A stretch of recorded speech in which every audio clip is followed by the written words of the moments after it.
Cool. And it says we are live now. So anything you say can be edited out to not discriminate you later on. So by all means, you gotta let me know. Otherwise, it's all getting in here. So no, so again, I really, really appreciate you guys all joining me for the live conversation. And for folks that are checking this out on the repurpose section as well, I hope you really do get a chance to enjoy this and appreciate the fact that we do have three legends in the house.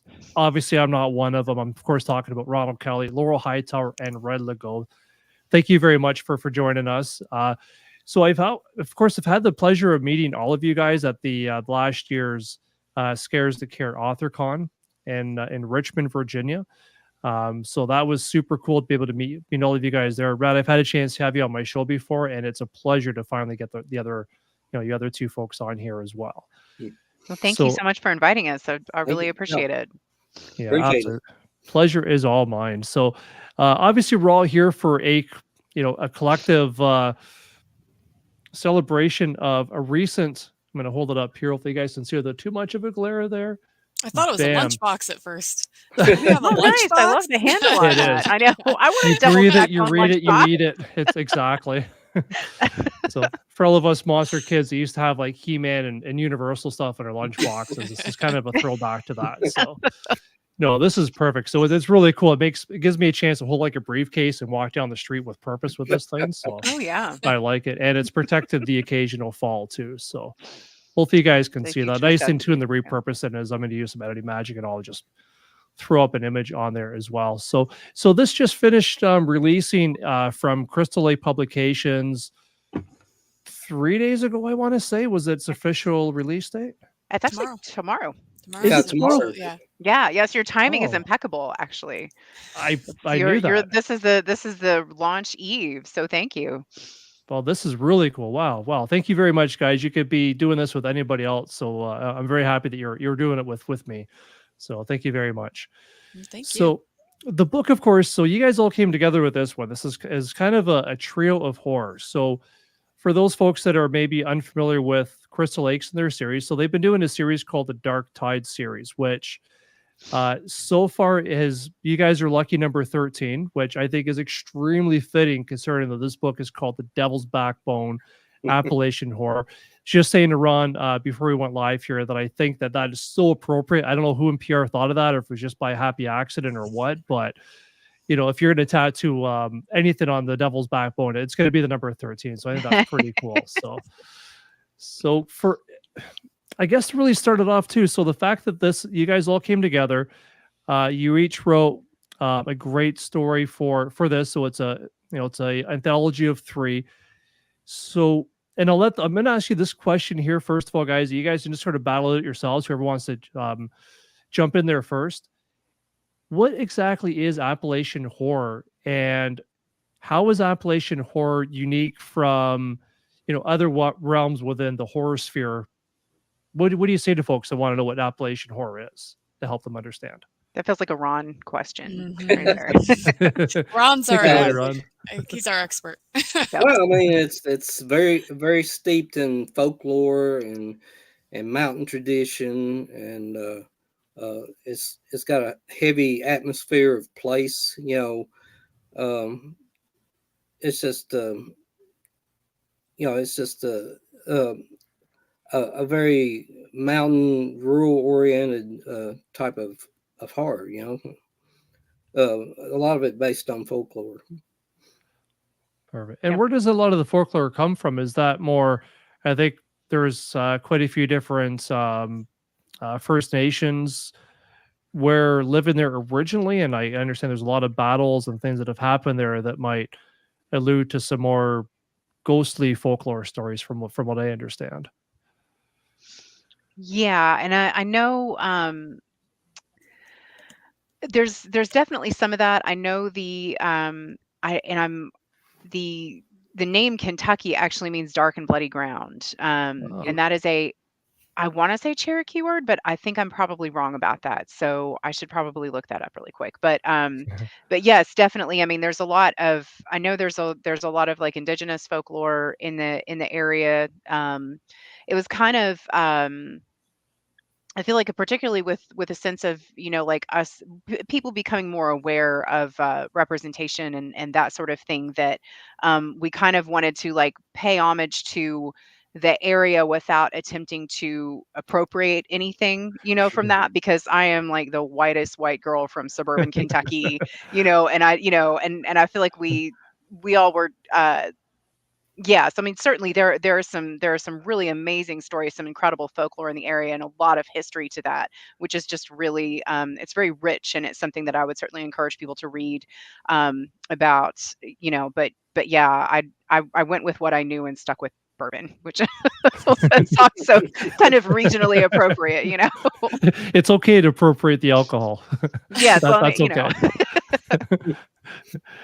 Exactly. And when it comes to writing, well, I guess like what I should really ask you guys first is, I always find I'm a sucker for origin stories, so I would love to know how you three amazing folks came together for one collective purpose, which was, of course, to write your folk horror Appalachian stories that would go with The Devil's Backbone, Book 13. Yeah, I guess that's my cue. So,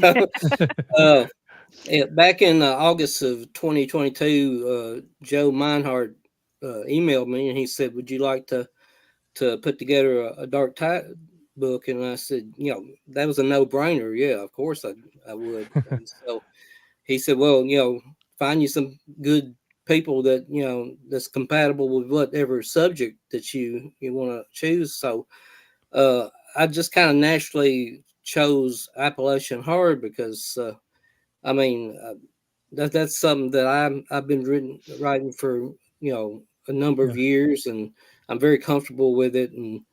And so initially I invited Laurel and James Newman to be my writing partners, and James Newman had to bow out because of some work stuff that was getting in his way, of his writing career at the time. So after that, Red just kind of naturally, between me and Laurel, that she was like the next one that immediately came to mind. So, so that's how the team got together, and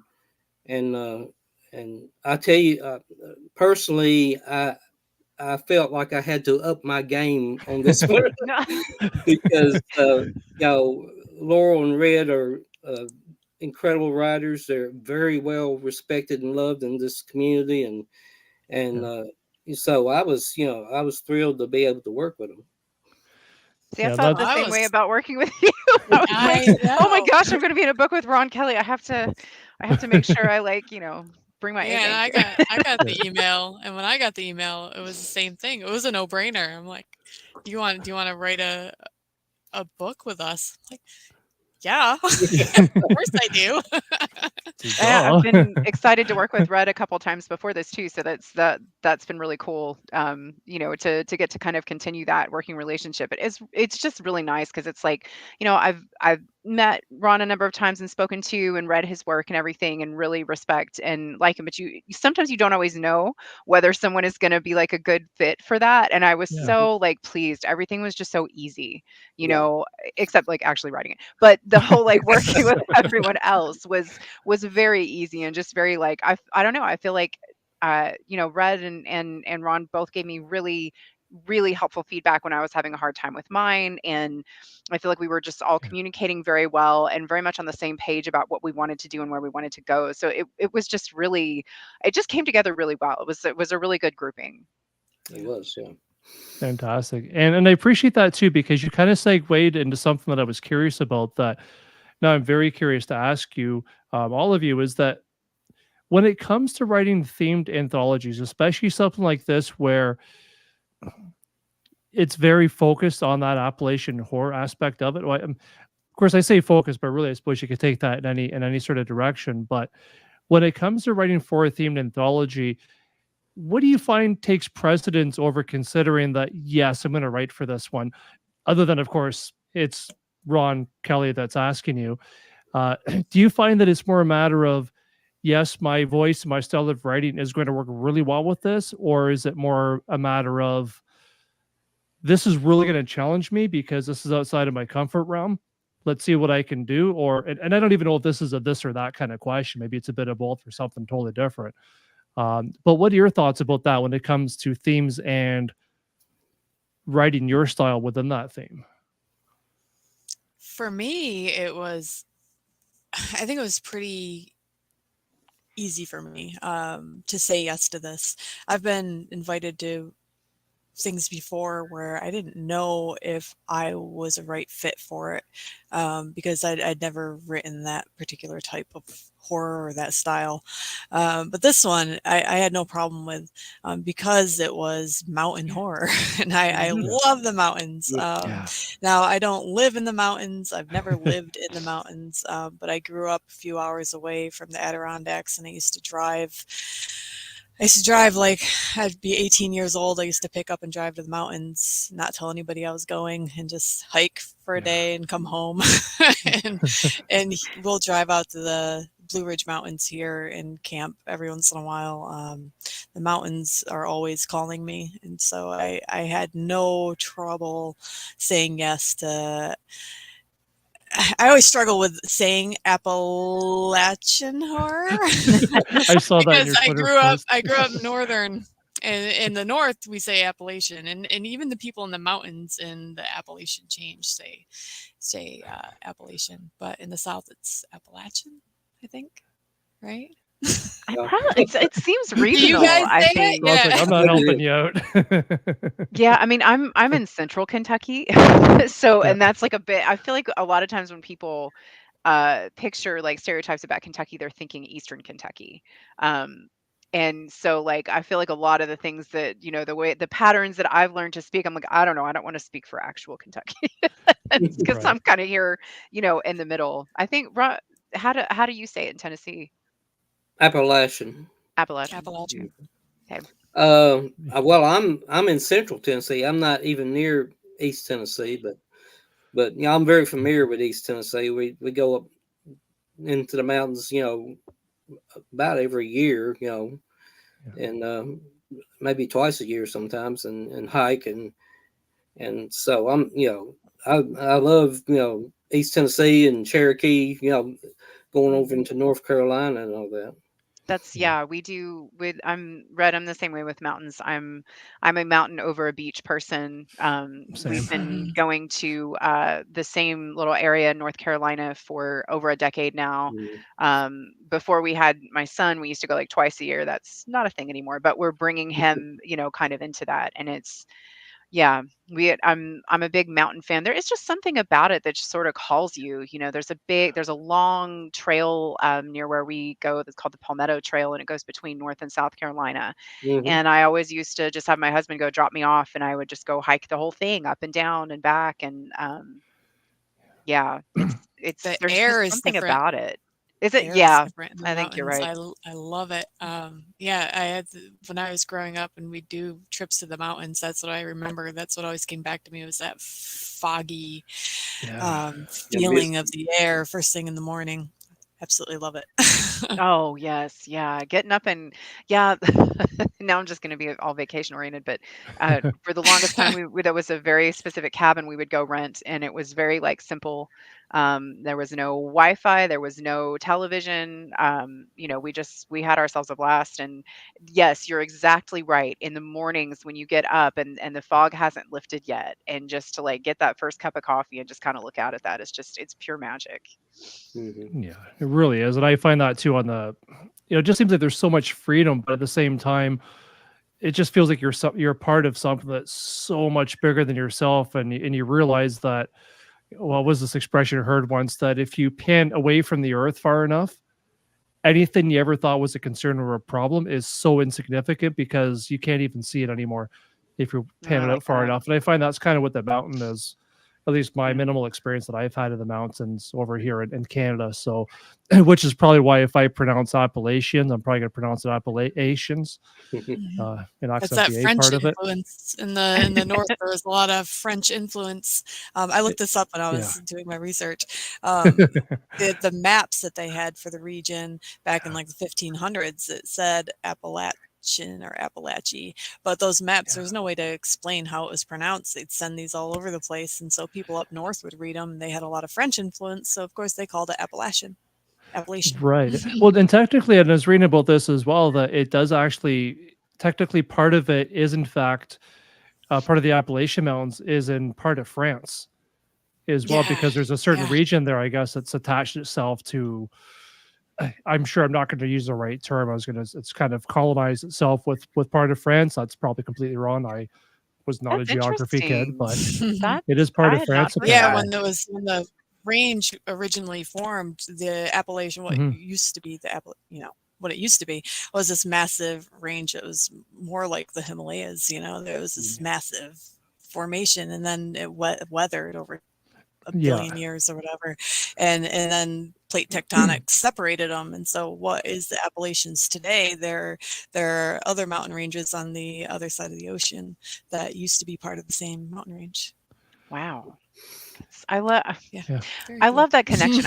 I'm a sucker for that kind of connection, because just like you were saying, Rick, I don't know, it's like kind of connection in my head about when you pan out like this, because part of it is also like when you pan out, everybody's so part of the same thing, and I think it's such a habit with humans to feel separated from everybody, and it's like even talking about how we pronounce things and, like all this kind of stuff. And it's like, I don't know. I won't go off on a tangent, but I love those things. I love finding those connections and feeling like, hey, I have this connection with somebody all the way over the ocean. So thank you, Ed. I appreciate that info. Cool. That's good. I probably butchered it. I'm not a geologist, but there are YouTube videos about it. Yeah, that's right. Well, I think you're probably the closest thing to a geologist that we have here in our That's scary. So you're on. Yeah, it might be scary, but yeah, you're honorarily qualified. So, and one of the things I was going to ask you about as well for everybody too that's going to be joining us later on, and for the repurposing, would you guys mind going around and talking a little bit about what each of your stories is all about? Because we talked a little bit how it ties in, of course, with the Appalachian Mountains, but what did you do individually? Mine starts out the collection. It's called A Foot in the Netherwild. It's set in 1880, Tennessee, East Tennessee. That section of the Devil's Backbone. The Devil's Backbone is like a fictional chain within the Appalachian Mountains, and it runs from just east of Lexington, Kentucky, through southwestern Virginia and to eastern Tennessee. So we really didn't have to depend on a lot of sticking to the details as far as places and stuff like that, so that gave us a little freedom to kind of take our own stories and set them in these like fictional towns and stuff within the Devil's Backbone. But my story has to do with a man named Bowden Ayers, and his two children have been abducted by this being known as the Coveter, who steals away the mountain's children, and with the help of a seventh son and a mountain shaman named Uriah Cold Creek, they go on a quest through the Devil's Backbone to find these children, and they end up in the Netherwild, an underground realm that the Coveter lives in. So I won't go too far into details, but that's where my story takes place. And just to add on to that, Ron, one of the things that I think is so cool about your story too is the way that like you have included, because I've heard you talk on podcasts before about your grandmother. Mm-hmm. And I love the way that you included those elements of like your family, and those sorts of like supernatural and like, for like specific to your family folklore is just one of the coolest things. I really loved how you included that in there. So yeah, like I said, I think I said in another podcast that I have a scene where they go see an old granny woman up in the mountains, and I kind of took my two grandmothers and combined them into that one character. So that's cool. that was fun to write that character, because one, if you knew my grandmothers, one was, really sweet and kind and compassionate. My other one had a little fire to her. She liked to gossip. She liked to stir up stuff. So it was fun combining the two into one one character. Yeah, I could see some conflict coming out of that, which of course works really well in a story. That's fantastic. Very cool. What about you, Red? How would you summarize your story that you have in here as well? Well, I'm gonna let Laurel go next because it goes Ronald's story, and then hers is like about 50 years later. Sure, if that makes kind of chronological. Also, So we'll get to you in about we'll get to you in a few more years then, Red. Yeah. Also, I gotta reread it because I forgot what I wrote. Yeah, so mine, I'm a chronic middle child, so it's kind of wedged here in the midst. But so mine is set in 1925, fictional town of Arnett, Kentucky, which is a little bit of a call out to The Stand, because I love The Stand and I love Stu Redman. So, but it's set during Prohibition, and you've got a coven of bourbon witches who have been living on the mountain and essentially distilling their own bourbon and kind of like intermingling that with utilizing the kind of the magic and everything in the mountain to develop cures, like, not anything major, but the sort of like small things that alia kind of things that they, then sell in the town down below. And they're kind of caretakers to an extent. And but then people start disappearing and being found dead. And as often happens, people start to point fingers, and so the witches kind of have to fall back a little bit and deal with some of that kind of thing.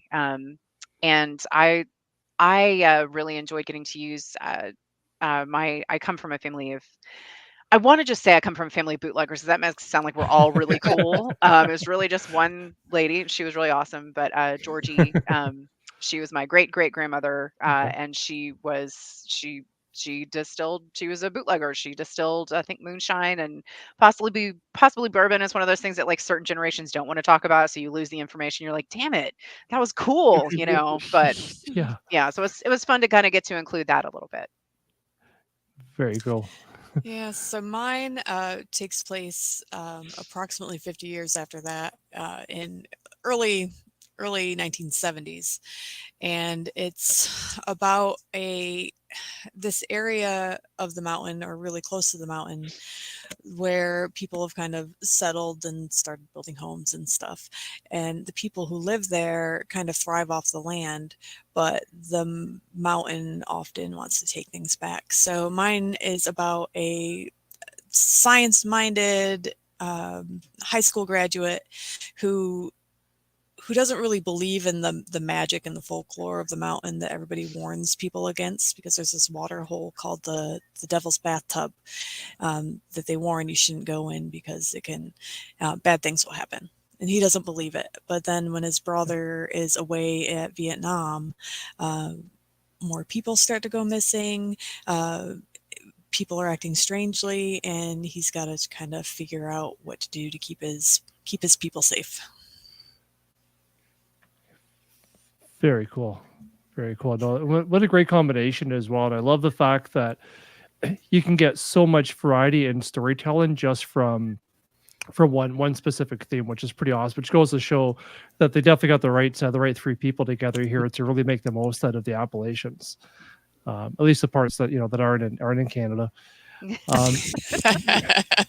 Ron, I did want to ask you as well. So, and I think this is very interesting, especially knowing that you really had your own family roots in mind and your family history in mind when you're telling your story, which I think, that's certainly is the very definition of a folk horror, folk story. that you're telling, word of mouth stories, which is incredible, which is an art that I hope never gets lost. And I think in some areas it really is. And that's pretty sad. Yeah. But it seems like you're certainly keeping at least your family history alive through word of mouth, and also, of course, putting that onto the page as well. Mm-hmm. When it comes to your story, I find that it's pretty tough not to include children and throw them into a horrific setting, whether or not they're directly into that setting or just simply a part of that setting, without it being, especially given a real sense of dread and anxiety and fear for what could happen to these children, even if you're relatively nice to them. But since, as a parent yourself, Mm-hmm. do you find, is there certain limits to writing about children that you're starting to write a scene, you're like, no, I just can't go there, that might have been different from before you had children, where you're like, this kid's gonna get it? How do you handle those situations in your storytelling when it does involve children, whether or not you're doing something horrible to them, or they're simply bearing witness to something that's quite horrible? Well, when I started writing, I mean, I was a single man. Even when I started writing for Zebra, I was for a few years into it. I wasn't married. Then I got married about my third or fourth book into Zebra, and a few years later we had children, and yeah, it does alter what you will do in a story, I believe. But as far as like this story, children abduction, that's something that horrifies me. Yeah. My kids are practically grown now. I've got a 26, 19, and a 15-year-old. But I can remember a time when if they had been playing in the yard or in the woods or something and disappeared, like in my story, that would have been a horror in itself. So. Mm-hmm.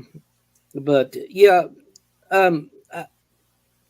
I kind of I will go certain limit with children and horror and all that, but as far as really bad stuff, torture and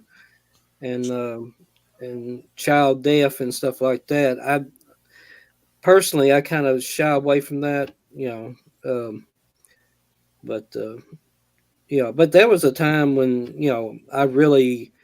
I guess you have that personal connection after you have a child, and it kind of alters your outlook where as a writer. Yeah, definitely. I mean, I know. I remember watching, of course, The Mist, and you read the story, and the ending of the movie is quite different. And certainly, when I watched it many years ago, before I had children myself, the ending was just in the movie was absolutely crushing. I don't think I could watch it now. I think I would that would just do me in, and I definitely appreciate where you're coming from with that. Yeah, I definitely the Mist especially is is one of those that would be hard. I mean, it's it's why he tackled it, I think, because it's just like what an absolute nightmare, and I think King did great in tackling that, that. But yeah, I'm with Ronald. There was, I never thought I would write about child death at all, and then I almost felt like I had to write Crossroads because it was my stepson was a teenager doing teenage boy things that were totally normal and terrifying to all of the adults who loved him, and it was like in some ways you almost have to like cycle through that, make something cathartic to be like, wow, this is like the worst case scenario kind of thing. Yeah, no, absolutely. And I think, and I guess there really is a fine line between that, certainly as a horror writer, especially when you're writing those really challenging scenes as well. There seems to be a fine line between, going past that comfort level in a sense to be able to tell the story and make it maybe cathartic and make it relevant to the story you're telling. But then also, of course, you want to make sure that you're taking care of yourself as well. You don't want to damage yourself just for the sake of your art, so to speak, at least not permanently. Yeah. So, a little bit of minor damage, it's a little bit of damage. You know, Stephen King was always wanted to go out on a limb with that, like Den into Cujo. You know, Right. that always got me, and you know, like Pet Cemetery. You know, Yeah. he I always don't think took I that. could read that now. No, I don't. Same. Yeah. Yeah, he always took that step forward that you know a lot of other writers, you know, we kind of shy away from. I think. Yeah. Yeah. I think Jack Ketchum always said it best too when he said, you know, that you always want to lean into the pain, you know, which is not easy to do. But when you do it, I suppose that it's become something to dissect and something to maybe try to understand. Or, of course, I also know that a lot of Jack Ketchum or Dallas Bear's intentions was to piss you off so that you would feel a certain way about it. And if it made you angry, it's because it was supposed to, and it was supposed to make you try to maybe dissect why you're angry and Yeah. maybe do something healthy about it. Yeah, and it didn't feel I know that it's all subjective, but it didn't feel gratuitous. You know, it's like I mean, certainly, and I've not read The Girl Next Door, and I sincerely doubt that I ever will, not because I don't think there's merit to it, but because I know my own personal limits. But Sure. I mean, I feel like it's not shying away from the terrible things that people genuinely do. Right. You know, and there's just different ways people can handle it, but my impression from the people that I know and you know value their opinion on folks who've read that book is just that, hey, you know, yes, it's rough, it's hard, but there's merit to putting that on the page, you know. Absolutely. And a writer knows when what they're putting on the page is gratuitous, or if they're just doing it for shock value, or if there's purpose to it, if there's purpose to exploring that pain, and they know, and the reader will know too, because it comes across in words. Yeah. Yeah, no, that's a really good point. And I think that's 100% it. You can certainly tell when you're reading a story and you're thinking, it's the difference between, I guess, being on a goofy carnival ride where, you know, you've got the witch and the scary voice coming out and cackling at you or something. They're just trying to get a rise out of you for no real reason. It's, you know, it's over almost as quick as it started, and you don't really get anything out of it, as opposed to something like The Girl Next Door, where it really is an experience, and you read it once and it sticks with you for better or for worse. It's almost, it becomes a part of you in a sense, I think, which I think could be a really good thing, certainly. And speaking of things, I guess, that maybe stay with you a little bit, but certainly typically don't overcome their welcome. Laurel, I want to ask you about the combination of witches and bourbon, because when I read the synopsis first of all, I thought, witches and bourbon, like, this is brilliant. Like, there has to be more of this out there. Why isn't there more of this out there? I just think it works really well. You know, you have these, especially up in the mountain. It certainly gives the witches a reason to cackle, and they are literally putting a spell on people. I could go all day about this. So I just thought it was brilliant. And you kind of touched on it a little bit before, Laurel, where I want to know what it maybe originally inspired the theme of witches in the mountain with this bourbon distillery, and assuming that there maybe wasn't a whole lot of bourbon that was involved in the initial stages of you actually planning this out. Can you walk me through that? Yeah, I think you're going to be disappointed. This is another sober story. No, I would imagine there was bourbon involved. Well, especially because so you know, like I have a small child, and I don't get the house to myself very much, and Sure. no one else likes to watch horror in my house. So the only time I get to watch horror is like sometimes for an hour on the weekend.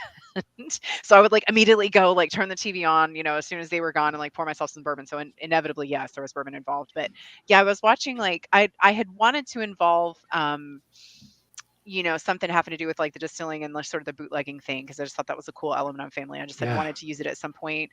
I was watching like an older, I think it was Bloody Sunday. I really need to confirm that, like witch movie. And honestly, a lot of it just kind of had to do with puns. Like I just kept thinking about, you know, like I don't know, they were talking about some like mask of something, and I was turning it into cask. I don't know. It was a lot of bourbon puns. Like I think if I went back and found my notes, there would be like 7 or 8 bourbon puns, like, you know, bourbon witch puns in there. But it just kind of like, I developed kind of an idea, you know, beyond the, you know, slightly inebriated humor of it to me, was that I liked the idea of the sisterhood of it, of the kind of found family element. You know, the women that are in the mountain are not blood related to one another. They're more kind of people who have found each other over time, and you know, opened their home to people who needed it. And that's just always been an important element of my work. I really, you know, I just value that a whole lot, and I wanted to kind of delve into that sisterhood kind of scenario. I feel like that's one of those things too. The older I get, the more I just really value having women of any age, not just my own, but you know, Sure. just to I don't know, there's so many feelings of like just being alone with a lot of stuff. Feeling isolated with a lot of experiences. And you know, I just remember after I had my son, like I didn't used to understand why women told their labor stories all the time. I'm like, good God, why do you want to relive that? That's horrific. I And I know, right? realized it's a war story. Yeah. It is an absolute war story. It is, you know, like I was like just really kind of like I didn't deal with postpartum or anything, but I had horrific labor. And I was kind of just like, you know, like this, I was like, I am offended that it was this is bad, you know. And it wasn't like part of the thing that really started helping me like come to terms with it was like one of my best friends came over afterwards. She's like, okay, now I know.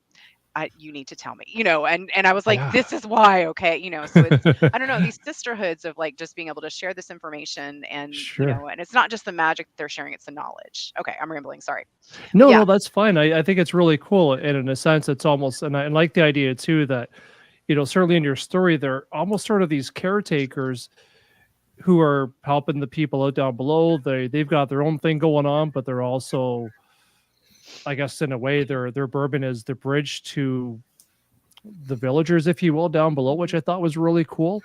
But at the same time, I think witches are, I guess, notorious. You might hear my son in the background. By the way, he did wake up, so he may make the occasional vocal appearance. he's more So than welcome. yeah, apparently he's not feeling so good. So Oh, that's yeah, that's okay. He made some laundry for me to do, so hopefully he'll be oh. doing okay in the background. I know, uh, but I like the fact that, you know, certainly with witches as well, is that throughout history, whether it's our perception or just something that's been fabricated, is that they really have a you're either with us or against us kind of mentality. So it would seem certainly that their trust is paramount to them. And in your story, of course, things happen where that trust is really put to the test, and that seems to really just to implode this community that they had. That's not so much their sisterhood, I suppose, but certainly their allegiance with, you know, with the villagers around them. And so Mhm. I think you know, that whole trust factor, that sisterhood pact that you talk about, seems like that really is the backbone to your devil's backbone. So Nicely done. see what I did there? I like that. So no, so it definitely works really well.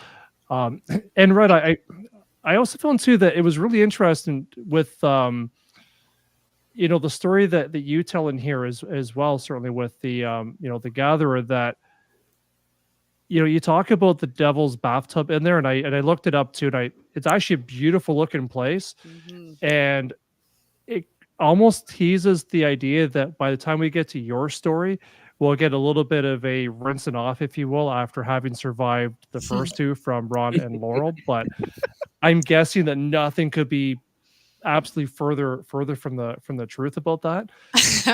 Um, considering that, I mean, again, the Devil's Bathtub, it's a very real place. Just like the Devil's Backbone itself is a very real destination.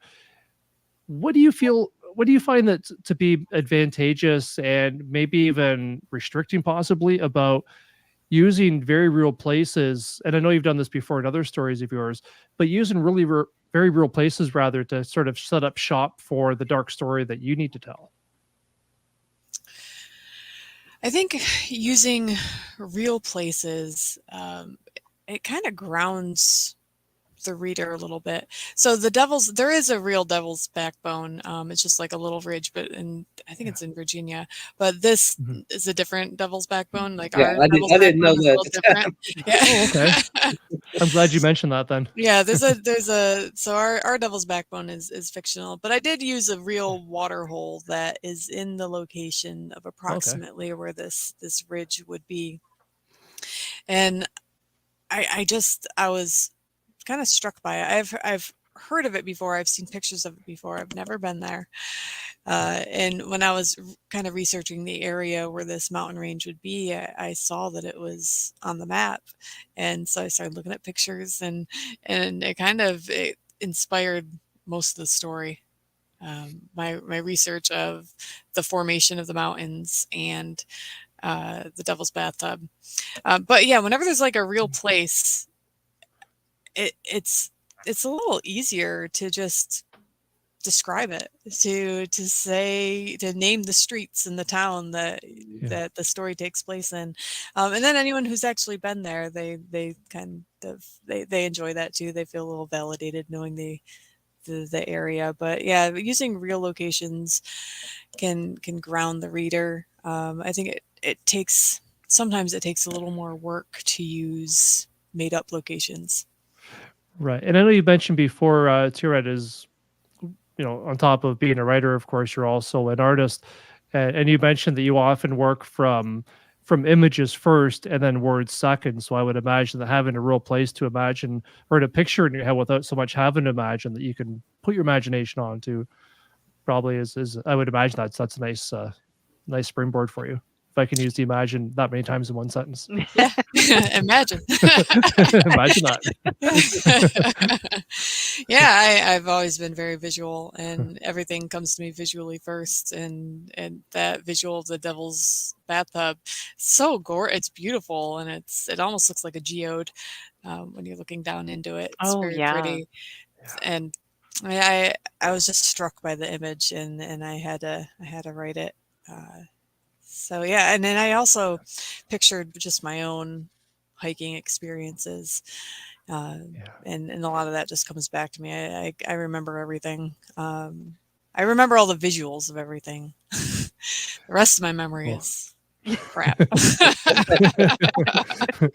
That's awesome. So no, I really appreciate that, and I think you might have kiboshed one of the questions I was actually going to ask Ron, and that's perfectly okay. So because when I was looking at the Appalachians, certainly there is a very real Devil's Backbone that I found. So is that a little bit different, Ron, than in your story as well? Talking about specifically the Devil's Backbone, where I understand in your story that's where the search for these missing children at least begins. Yeah, it's so yeah, before we started this collection, I came up with this idea of just a fictional section of Appalachia. It was only after we started writing the stories that I found that there was actual ridge named the Devil's Backbone. And it's a very small one. Yeah, it doesn't go over the amount of area that we are using in our stories or anything like that. Sure. And I find that absolutely fascinating too. And I wonder if there's something to this that, as you guys all know, there's so many different stories, certainly with sci-fi, stories you could read, 50 years ago that are talking about these strange devices that you can hold it in your hand and it'll give you all kinds of information, and you could even talk to people in it, which was absolutely just a ridiculous idea back then. And then eventually it does come to fruition. So you wonder if there's maybe something in your subconscious that maybe you didn't even realize that you're working off of, Ron, and you guys too. And all of a sudden you're creating this fictitious world that actually does have a few grains of reality built into that. I could say that, yeah, because I'm 64 now, so maybe it's something I heard years ago that I don't think about it anymore. Maybe my memory is kind of slipping, but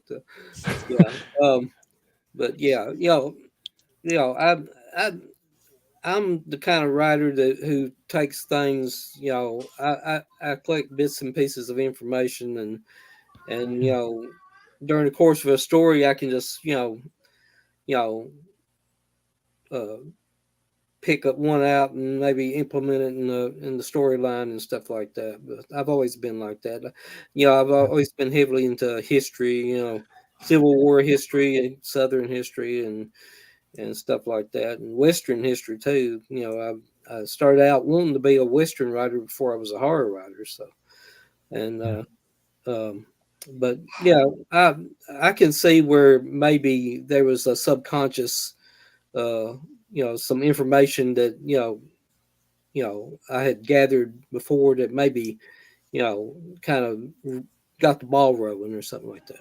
Sure, yeah, because I know when I was doing a little bit of research on that myself, I did actually found a location that was called the Devil's Backbone, and it showed a little bit of a ridge, and apparently there's a battle that happened there. About there's like 1,200 people fought there, and there was about 65 people that died, and there's just a little tiny spot that was just you really wonder what kind of goes beyond that. Mhm.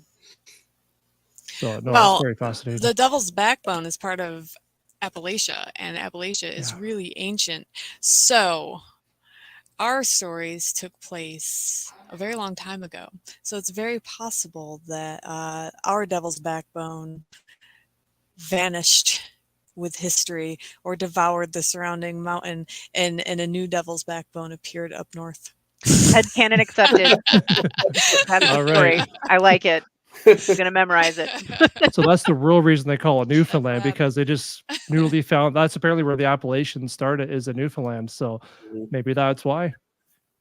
One day they all woke up and there was this giant mountain there, and this We're is a actually the Newfoundland. original Devil's Backbone. We're the hipsters. We liked it before it was cool. So Right. Exactly, yeah, from generations and generations of witches and whiskey and yeah, bourbon story for the aficionados out there. So, guys, I wonder. I hate to do this, but I know I can hear my son in the background not doing well at all, and I see that my girlfriend, who is also not doing so well, is kind of rushing around.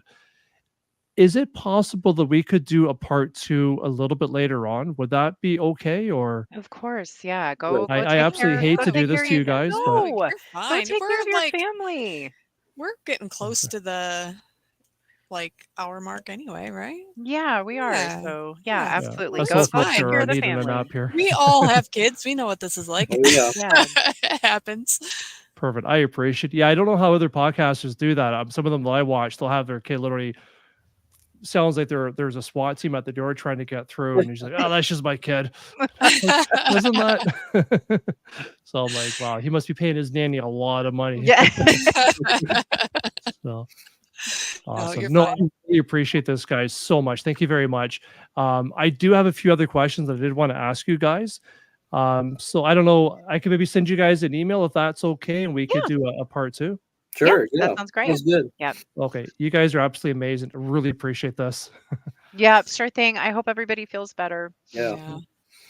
Thank you. thank Thank you. Of you. course, yeah, it's been perfect. He's been sleeping through the night, and then of course Yeah. tonight he's not. Yep. Poor guy. So all right. Well, I'm gonna make sure he's not dying in there, and I'll send you that email tonight, and then we'll try to figure out maybe another time that we can get together to finish this off, because That sounds good. it's a lot of fun That's talking to you good. guys. Yeah. Yeah. You too. All Thank right. you. Thank you. Thank you very much. We'll talk Right. to you soon. Okay. Thank you. Thank Bye. you guys. Bye for now. Bye.